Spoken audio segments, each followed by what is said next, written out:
উন্নত বিশ্বের নানান দেশে স্থায়ীভাবে বসবাসের জন্য ধর্মীয় রাজনৈতিক বিভিন্ন ইস্যুতে আশ্রয় আবেদন করেন বাংলাদেশিরা। তবে স্থায়ী বসবাসের জন্য নিজেকে সমকামী বানিয়ে ফেলা, এমনটি হয়তো এর আগে কখনো শোনা যায়নি। এবার এমনি এক অদ্ভুত কাণ্ড ঘটিয়েছেন সিলেটি তরুণ। লন্ডনে সমকামী সেজে স্থায়ী হওয়ার চেষ্টা করেছেন তিনি। নিজ দেশে নিজেকে অনিরাপদ ভেবে যুক্তরাজ্যে আশ্রয় চেয়ে আবেদন করেছিলেন বাংলাদেশি এক সমকামী তরুণ।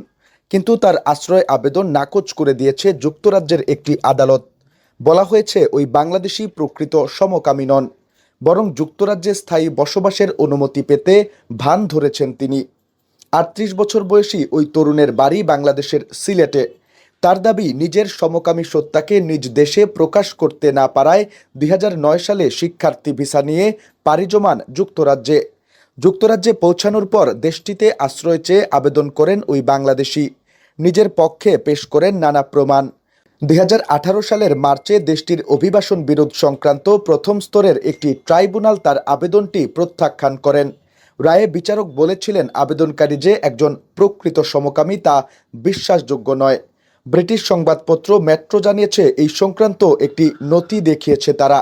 সেখানে বিচারক উল্লেখ করেছেন, পরিশেষে আমি বলতে চাই, আপিলকারী প্রকৃতপক্ষে সমকামী নন, বরং তিনি নিজেকে সমকামী হিসেবে প্রমাণের চেষ্টা করছেন। বিচারক আরও বলেছিলেন, আশ্রয় চাওয়ার আগে আবেদনকারী প্রকৃত সমকামী ছিলেন বলে কোনো নথিভুক্ত প্রমাণ পাওয়া যায়নি। বিচারক আরও জানতে চেয়েছিলেন, কেন ওই তরুণ তার সমকামী বৈশিষ্ট্যের সঙ্গে পরিচিত এমন কোনো ব্যক্তিকে আদালতে আনতে পারলেন না, যিনি তার সপক্ষে প্রমাণ দিতে পারবেন। অবশ্য আদালতে দুজন সাক্ষী হাজির করেছেন বাংলাদেশি ওই তরুণ, কিন্তু বিচারক বলছেন আপিলকারী প্রকৃতপক্ষে সমকামী কিনা তা প্রমাণে তারা উপযুক্ত ছিলেন না।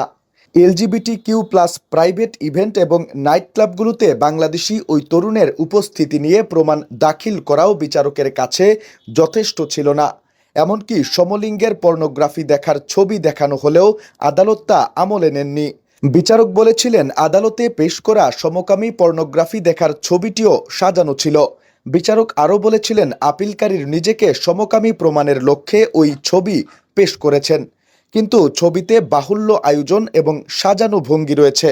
তাই আমার মনে হয়েছে তা আবেদনকারীর দাবির বিশ্বাসযোগ্যতাকে দুর্বল করে দেয়। রায়ের পর ওই বাংলাদেশি যুক্তরাজ্যের স্বরাষ্ট্র মন্ত্রণালয় বা হোম অফিসের কাছে আশ্রয় চেয়ে আবার আপিল করেন, কিন্তু ২০১৮ সালের রায়ের ভিত্তিতে এই বছরের জুনে তার আশ্রয়ের আবেদন প্রত্যাখ্যান করেছে ব্রিটিশ স্বরাষ্ট্র মন্ত্রণালয়। এখন অনিশ্চয়তায় পড়েছেন ওই তরুণ, তাকিয়ে আছেন আপিল আবেদনের রায়ের দিকে, কারণ সেটি যদি বিপক্ষে যায় তাহলে তাকে বাংলাদেশে ফেরত পাঠানো হবে।